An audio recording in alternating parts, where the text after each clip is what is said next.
All right, shalom, shalom. First things first, I want to give our honor and praise unto Yahweh, Bahashem, Yahushai, Bahashem Rachakwadah. We say Barakatah Yahweh, Barakatah Yahushai, Barakatah Yahweh, Barakatah Yahushai, Barakatah Yahweh, Barakatah Yahushai, Bahashem Rachakwadah. And we give double honors to our apostles and our elders, which are the apostle elders, a great millstone, which feed us with knowledge, wisdom, and understanding through the spirit and power of Yahbashim Yahushai. When the time of the end, 2023, which is the hope for the year, Yahbashim Yahushai fulfills all the promises, and the Lord delivers the elect out of this hellhole we in now. This is just a quick response to this video. I was watching this video and Apostle Elder was going over one body in Yahushai, formerly known as one body in Yahushai, because they keep changing their name. Next thing, there would just be one, no body. Anyway, just going into the facts of this guy's big thing is he wants unity. He wants everybody to be together. He wants this kind of love banner, which, Jake don't got love in between themselves, because he split from a group that he was with. And then, a couple of dudes split from him. So there ain't no one body, period. There's divisions going on all over the place. But the main thing that he said in here that really stuck out is that he says that Esau is the so-called, Esau's not the so-called white man, which that's why you have to look up everything and look into different, what do they call conspiracy theorists. I'm going to pull that up real quick. Hold on. Let me pull that up. All right, let's go right here. All right, here we go right here. So if you look into this, because these elites, that's why it says that Esau's wiser than Daniel. All right, the earth is given into the hands of the wicked. So the those that are ruling the planet Earth now would be under the category of the wicked, because Jakes and Tares are not running the world, as you want to say. Okay, they're not, and I believe that he's a terror. It's funny that he had this sit down when just his spirit alone it doesn't vibe with this truth. But we're just going to concentrate on what he said. That's what we can go into and what we can't prove. Because if you really concentrate to these elites, the ones that are really running the show and running the banking industry, they own the planet Earth, lock, stock, and barrel. Who owns Lockheed Martin? Who owns the going into the NASA and all these space programs? Because if you read the scriptures, it says that he set his nest on the stars. All right. And if you read the word nest, it goes into what weapons. All right. It's weapons that he's put into the space-based weapons. All right. And there's only one nation that has done that. That's these Edomites, Esau. OK. But we're going to pull this out. This is a famous article that the apostles and elders bring out all the time. It's dealing with Miriam Knox. OK. I'm going to read a little excerpt out of this, and then we're going to go right into the precepts and close on out, because that's a hell of a thing to try to take off the identity of the wicked and put it on so-called confusion of faith. You can have Jakes that are confusion of faith that are Edomites. They'd be under the category of the wicked. Okay. But let's go ahead and read this, because these elites know exactly who they are. They're into bloodlines. They're into keeping the pure blood and keeping that money in the family. So out of anybody on the planet Earth right now that cares about bloodlines and knows who they are, these elites know that. Okay. And they have a part of their magic is they have to let you know that the things that they're doing. That's why they put it in cartoons like The Simpsons. They'll put it in movies, different movie clips that uh, they'll have little bits and pieces of what they're gonna do in the future, because that's where they have to tell you what their plans are before they do it. Okay, that's a part of their magic. So let's go ahead and read some of this here. This is it says here, we'll start right here. It says here's an excerpt from the interview. Salaki, here's the excerpt from an interview Ron Patton he had with Miriam Knox, helping set free from ritual abuse. See? Okay. And let's see.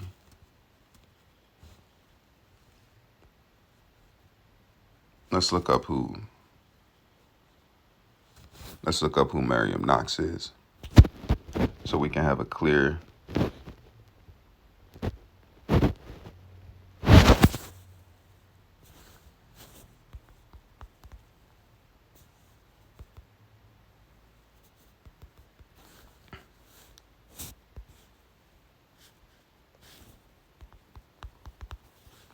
Let's go here.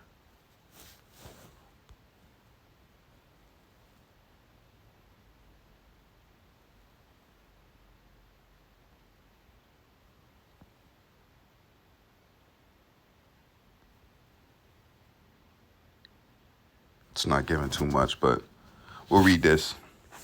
Lord willing, I'll try to do something precisely on her if I find some more information. That way we can unlock a little bit about that. And it says Miriam Knox helping set free from ritual abuse. His method appears to be effective from the testimony of people with him he worked. It says the following is an excerpt from the interview with Miriam Knox with Ron Patton.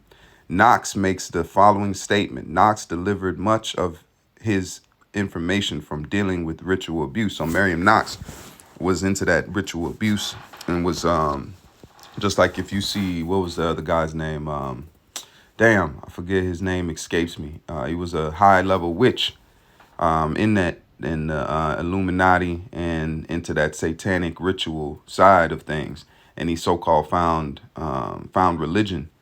Damn, I forget his name. If it comes back to me, I'll bring it out. But it says that well, most people who are in conspiracy know the Rothschilds are the most powerful family in the world, but you rarely do hear about the details relating to how they set themselves up to be the king of the Jews. See, and to usher in the Antichrist, which, you know, that's there's many Antichrists. If you read in the scriptures, there's many Antichrists in the time of the Messiah, because it's just anti-Messiah. All right. And just like this one body, he's anti-Messiah. That's why he took the Messiah's name off of their organization.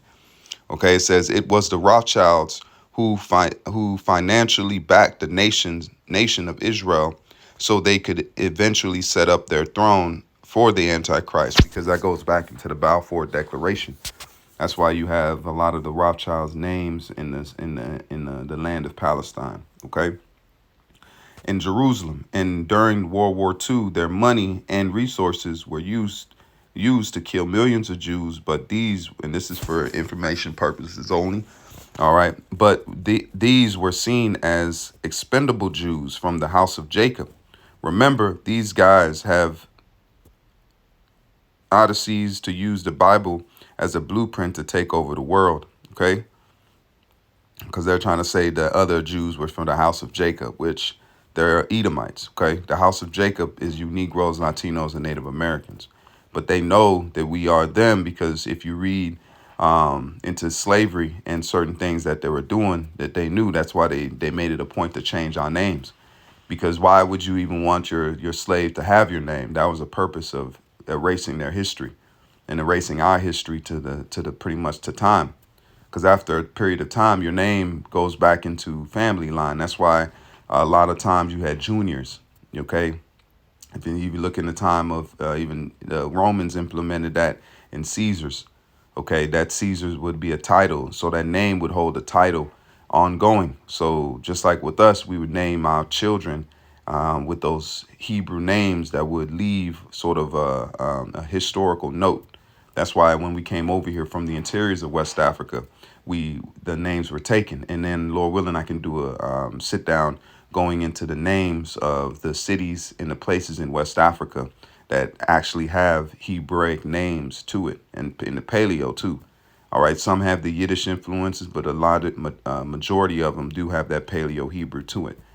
It says, let me give you some background information on the one level. The Rothschilds secretly call themselves the House of David from the tribe of Judah. Now, it says now Rothschilds translated from the German to English, meaning red shield, rose shield. Okay.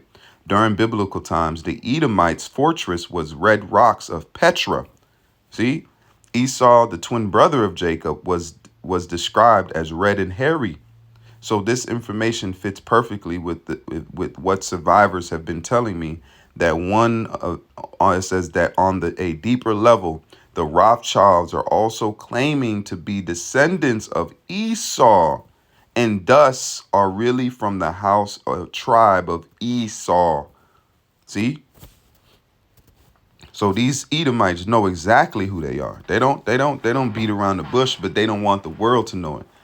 because that is a part of the sham. Okay, what they are trying to do is to get the birthright back from the house of Jacob, which is who's the house of Jacob? You Negroes, Latinos, and Native Americans, who are the real Jews. However, the book of Obadiah talks about the destruction of the Edomites in the last days.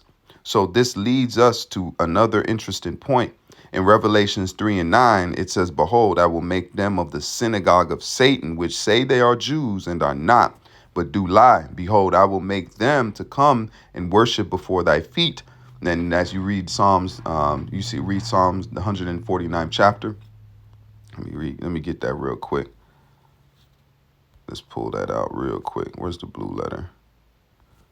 Let's just type in. Let's just go here.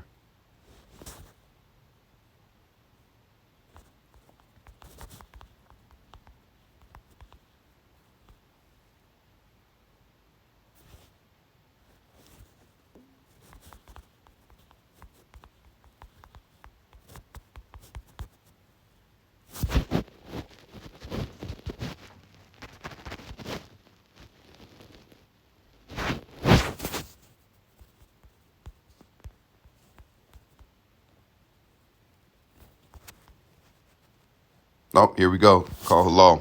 This is Psalms 149 and verse 6. It says, "Let the high praise of Yahweh be in their mouth, and the two-edged sword in their hand, to execute vengeance upon the heathen, and punishment upon the people, to bind their kings with chains, and their nobles with fetters of iron." Nobles is going into who's the nobles today. You got the luminaries, the high-ranking families on planet Earth that have pretty much monopolized the resources of the planet Earth. Okay. It says to bind their kings in chains and their nobles with fetters of iron, to execute upon them the judgment written. This honor have all his saints. Praise ye the Lord. So that there's going to be a retribution, and they know this. Okay, they know in their mind that there's going to be a payback for the things that's been done to the Negro, Latino, and Native American. That's why they're running and they don't publicize a lot about the Edomites. Because if it was easily proven that they was not the Edomites, they'd be having documentaries. There's few and far in between when it comes to not wisdom of or the knowledge and the historical facts of the true Edomites. They'll tell you, oh, they're from Petra, because those are just easily found because they were jotted down, because they had movements and had what's it called? They had their stake in history. So they couldn't just erase them, but they didn't have to continue telling a lot about their history. And they probably got a whole bunch more in those bunkers, man. Okay. It says, "Behold, I will make them the synagogue of Satan, which say they are Jews and are not, but do lie. Behold, I will make them to come and worship before thy feet." Then I asked the question, who is the synagogue of Satan? The only logical conclusion I can come up with is the Illuminati Rothschilds. See? I agree with everything that Miriam Knox has said, and I do not know how it could ever have I do not know how it could have been said any better. Miriam Knox is a farmer, a farmer in Lebanon, Oregon, who more and more is called upon to do the work of the deliverance, not deprogramming from the information about how he works. Feel free to contact him. I'm not doing all that, but that information is there. All right. So the main thing is that the elites know that they're of the house of Esau. So where this guy is coming out of the woodwork trying to put himself, because it says knowledge puff it up. We're not here to do our own thing. We're here to learn, because if you go to a job and you're learning machining, okay, there's only a few ways to do machining. Or if you're learning laser tech, or if you're learning welding, let's say welding, if you're a welder, and that's something that I'm studying myself. If you study welding, there's only a few ways. There's only a few ways to do a weld right. Okay, you can try to do it here. You might have a guy that's been welding a long time and he knows a couple different ways of doing it, or ways of problem solving. But there's only a few ways to actually be a welder. You have to use certain equipment. You have to use certain protective gear. You have to use certain materials for the weld. Okay. And there might be a different variations of it, but it breaks down to the same thing. That this guy right here is not understanding. This truth has been taught and it was given to him but he has a problem with the way that it's going. That's why the apostle said he's an old wine bottle, because that wine, that new wine, is potent. And this wine, that's why it says, "Seek the Lord in thy youth," man. Okay, when you come into this as a young man, you're more pliable. You're easily to work with because you haven't been set in your ways.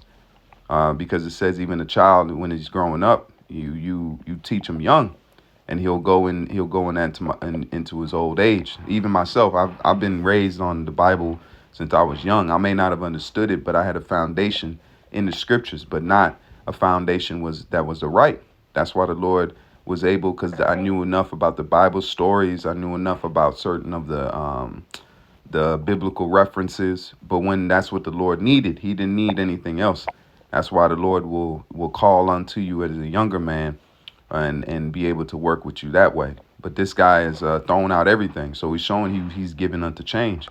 He's not staying on the course. And the things that he's pulling out is not, because where is the Edomites? How is the tares enslaving us? Pretending to be, that don't make no sense. That don't add up. Okay? The wicked has clearly been revealed already. We're too late in the game.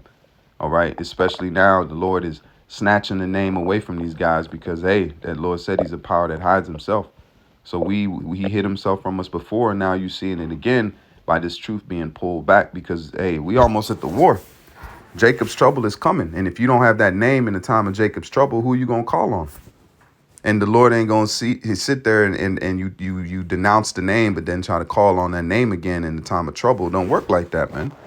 What did it say? He that made the ear shall not hear. He that made the eyes shall not see. The Lord sees everything. That's why we come to the Lord pretty much in our nakedness to say that, because we are sinners. We do go off. But the main thing is to feed the sheep, and feed the sheep the right things. Just like the Lord has a set of food what it's supposed to eat. Lamb is supposed to chew the cud. That's their diet. They're not supposed to eat of meat, and they're not supposed to eat of different things that is not on their dietary law. All right. That's why the Lord has given us this truth to feed us the right way. But the division is, or the unity is what he's coming under. It's a sweet thing. It sounds good. Unity. Oh, yeah, everybody coming together. But the unity in what? Because we can't have unity if it's not under the right vibration of Yahbashim Yahushai. That's not, it don't matter, because that's the same thing that was going on in the church. Look how many people are in the Catholic religion, in the Baptist religion. All of them are unified. They can have all types of, if you a Catholic, they can go and deal with the Pope and all that kind of madness. But they're so what? It's false unity. That's GMO unity. The unity we have now is under the banner and the spirit of Yahbashim Yahushua, which is our battery pack in this. Okay, not ourselves. Not ourselves at all. Because if we go our own way, we can fall. That's why the Lord has set up men to teach us. That's why you have a shepherd. And Lord, I can do that lesson. He leadeth me by in still waters. Okay, but let me go ahead and bring out some scriptures dealing with why are we not going to be unified. And the title is we ain't unifying on this side. Okay, we're not here to unify. The Lord is coming to set apart. That's what the word holy means, is set apart. Okay, he's holy in the elect in these times. This is the book of Luke 12 and verse 51. It says, suppose ye that I am come to give peace on the earth. I tell you, nay, but rather division. See?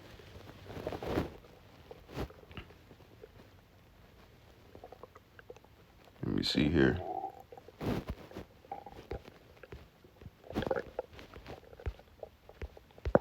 Let's look it up in, hold on.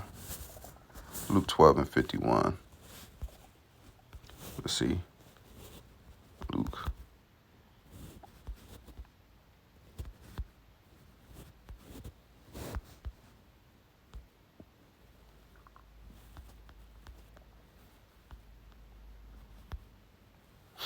And it says, Luke 12 and verse 51.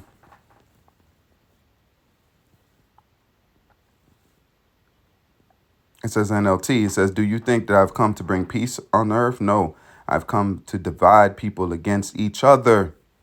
See? That's what it says.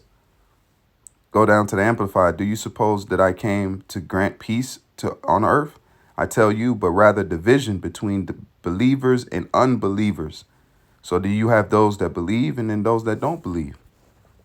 Bottom line, that's the division that's coming now. So it's not for us to sit here and try to put in, and because the Lord is the one that's going to wake up people's minds and give them that understanding.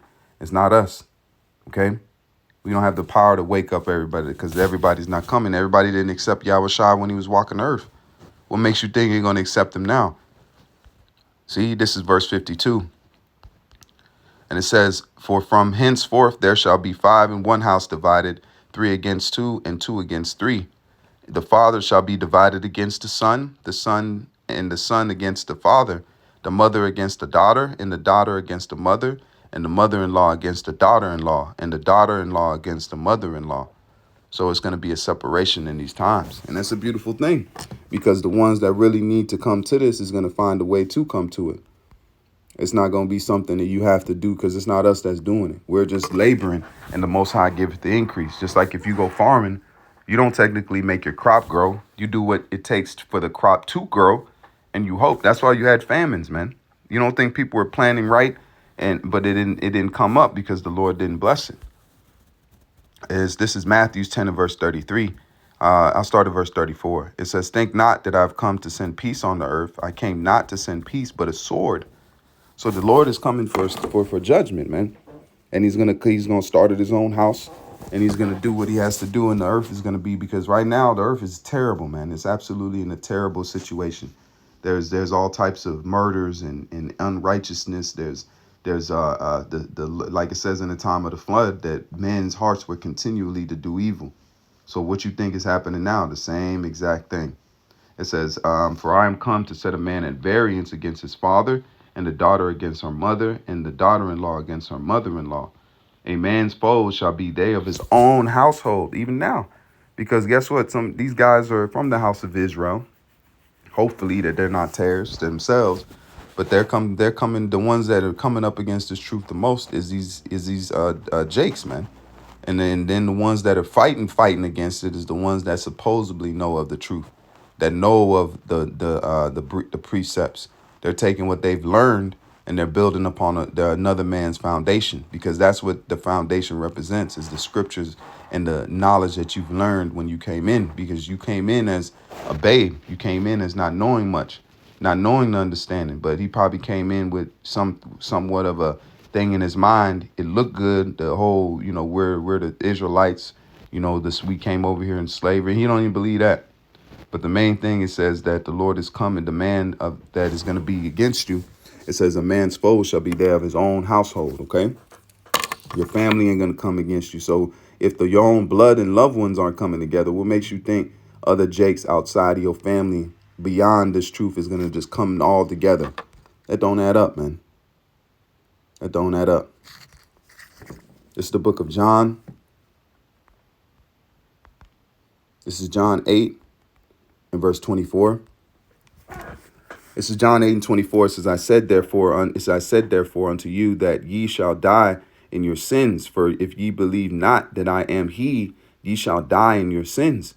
Then they said unto him, who art thou? And Yahushua said unto them, even the same that I said unto you from the beginning. I have many things to say, Salaki, I have many things to say to judge of you, but he that sent me is true, and I speak to the world those things which I have heard of him. And that's what we're doing now. We're speaking the truth. We're not speaking our own words, man. We're giving the breakdowns that was taught to us that represent, because the truth is already shown its tangibility. It's already shown that it is true, because the prophecies, I won't believe a man's word. I believe the power that comes from a man. So our apostles and elders have taught us of this truth rightfully, and then all the words they're saying is coming to pass. We're watching digital currency take over. We're watching the Third World War come into pass. All the precepts that have been given for that, Persia, the Russians, all of that is lining right up with that. OK, and the world's not going to try to do something to try to make men that they don't even have no idea. Because why is it? The Lord already seen this happening. It's not, oh, it's going to happen. No, it's already the prophets were seeing visions. That's what a vision is, to see the future. Exactly how it's playing out. All the parts are here. It's not, we're not living out something that's not already, it's already happened. That's what it said in Apocrypha. It says the kingdom is already prepared for you. Watch. That means that we're already in the kingdom of heaven. The Lord has these heathens under us. We're ruling the planet Earth with Yahweh Shai. It's already set. It's already set. We're just playing the movie out. This is Matthew 24 and verse 10. It says, and then shall many be offended and shall betray one another and shall hate one another. And that's really what this guy he's doing, because his main thing is to come against this word and dismantle it, because he feels that he has a problem with it, man. He doesn't have he has a problem with the doctrine. If you have a problem with the doctrine, you have the problem of who sent us with the doctrine, because it ain't of men. It's not personal. It's the doctrine. It's the truth. See? It says, and many false prophets shall rise and shall deceive many. And because iniquity shall abound, the love of many shall wax cold. But he that shall endure unto the end, the same shall be saved. And what do you have to endure? You have to endure the weight that you've been given. Just like we endured, starting with apostles and elders, they endured the rape doctrine.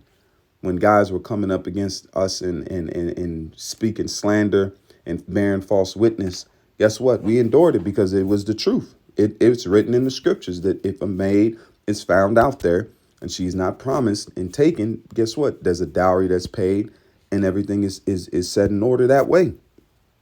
But this guy had, not this guy, but all these other guys had problems with that. But we endured it, man, because guess what? It was the truth, regardless if it is in our feelings or not. That's exactly what the truth is written. It's in the law. This is Romans 16 and verse 17. It says, now I beseech you, brethren, mark them which cause division and offensive contrary to the doctrine which ye have learned, and avoid them. For they are, it says, for they that are such serve not our Lord Yahushua, but their own belly. Okay, so let's look up at that word, own and belly. Their own. The word there is Strong's G 1438. Heautu. Heautu. himself, herself, itself, themselves. So he only serving himself, man.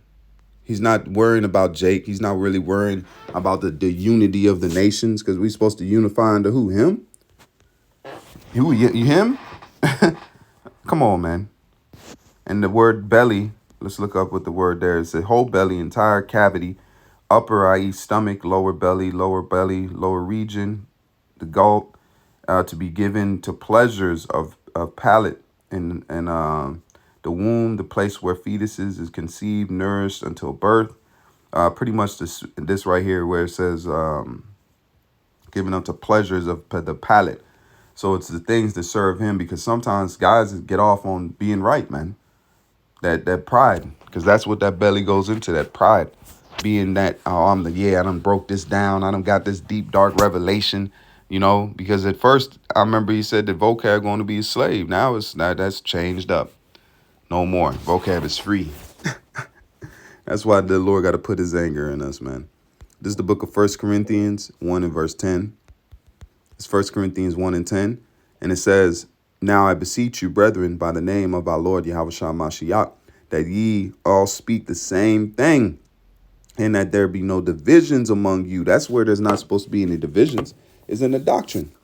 Not because we all want to come together as some kumbaya nation and hold hands and sip hot chocolate and look at each other. No, that's not what this is set up. It's saying there's no divisions in the doctrine. We all speak the same thing. Just like if you ever work in a call center, you have to have a script and you have to memorize that script. That script is because it don't matter who calls.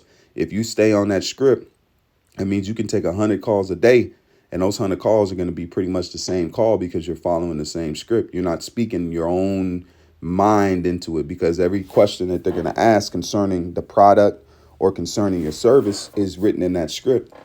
So that's how usually management will harp that you have to stay on script. And even when you get into higher management, if your call ever is escalated, because somebody may say, let me talk to a manager, that manager, he's going to use that script even more, because now it can get even stickier if that person wants to try to have some kind of legal issues or anything. So they want that manager is a man that knows the script very well.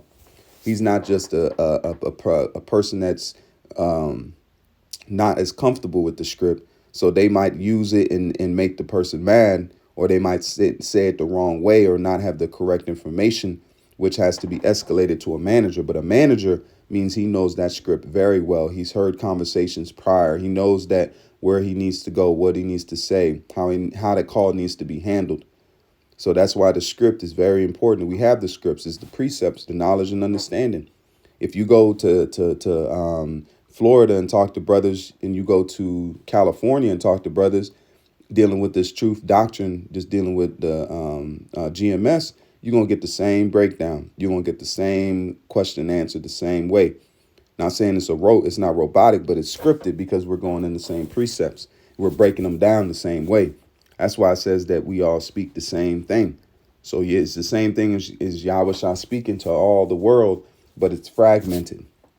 Okay. Now I beseech you, brethren, by the name of our Lord Yahweh Shah Mashiach, that ye all speak the same thing, and that there be no divisions among you, but that ye be perfectly joined together in the same mind, in the same judgment. And that's who's going to speak together. So the elect will have that same mindset to speak the same thing. Okay. Not the whole nation, the nation coming together. What you talking about, man? So Lord willing, I'm gonna leave it there. It was an edifying lesson. I just wanted to bring that out.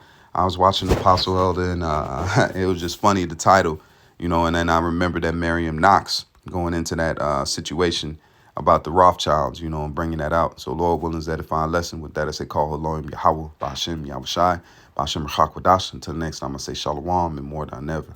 Keep faith.